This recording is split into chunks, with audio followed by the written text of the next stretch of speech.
maboresho ya huduma za maji kwenye miji mikubwa kama Ngumalo. Nyie mna bahati tayari kwa sababu tuna mradi mkubwa wa maji ambao tenki lake nimeenda kulizindua asubuhi hii. Mradi huu tumeunganisha kutoka mradi mkubwa wa kutoka Mwanza kwenda Shinyanga na sasa tunaelekea Singida.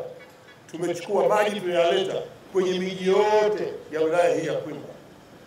Nyie wanufaika, wataalamu wa maji wameniambia maji yamekuja. Nataka niwaambie nilichoagiza pale, na nyie mjipange. Tunataka maji haya hapa Ngumalo, kila mmoja mwenye uwezo avute apeleke ndani ya nyumba yake. Tunafanya mapitio pia ya gharama za uendeshaji kupitia kamati ya huduma za maji ya eneo hili. Tutaendelea kuangalia gharama za uendeshaji na gharama ambazo tunalipia, ili kila mmoja alipe kile ambacho anastahili. Na sasa hivi waziri wa maji Mheshimiwa Aweso amefanya mapitio makubwa sana, hata gharama zimepungua. Malengo yetu tupate maji ya kutosha kwa gharama nafuu, kwa maana ya kuchangia huduma za uimarishaji wa huduma za maji. Swala la maji tunaendelea kuhakikisha kwamba na mji wa Mgudu pale tuna mradi wa milioni 300 unakwenda kusambaza maji mji mzima wa Mgudu. Tunakwenda kuambia, lakini tuna mradi wa Malia na Sumbe ambao pia unakwenda kutoa huduma eneo lile. Hili wala msiwe na mashaka nalo, kwa sababu kule miradi yote tunakwenda kuieleza asubuhi hii. Nataka niwahakikishie wananchi wa Kwimba kwamba serikali inaendelea kutekeleza miradi ya maji, na rais wetu Dr. Samia Suluhu Hassan kwenye miradi ya maji hapa na kampeni maalum ya kumwokoa mama ambaye wakati wote ndio anahangaika na maji ili kuleta maji kwenye umbali mfupi.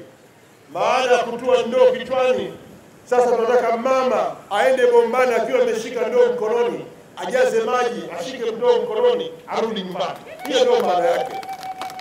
Ngumalo umeenda mbali zaidi.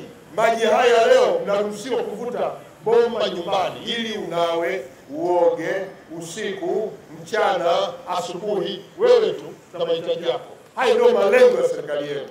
Ninaposema serikali yenu ina malengo mazuri, nataka muamini na muelewe kwamba hayo ndio malengo ya serikali yenu.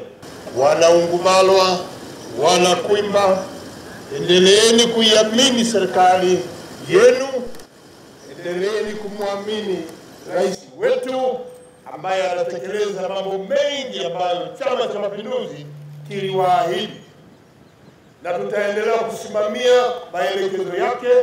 Tutaendelea kutekeleza ilani ya Chama cha Mapinduzi ili muweze kunufaika wananchi. Nyie wana Ngumalo, Mheshimiwa mbunge ameeleza hapa changamoto zilizokuwepo nyuma, tumezikabili kwa kiwango kikubwa ili muendelee kutoa huduma na muendelee kupata hiyo huduma. Nataka niwaambie serikali yenu ya awamu ya 6 tulijikita zaidi kuhakikisha yale yote ambayo mnayafanya kila siku, yale ambayo mnayahitaji kila siku yanawafikia ili mtekeleze majukumu yenu kwa urahisi. Elimu ilikuwa lazima na ni lazima kupeleke watoto shule.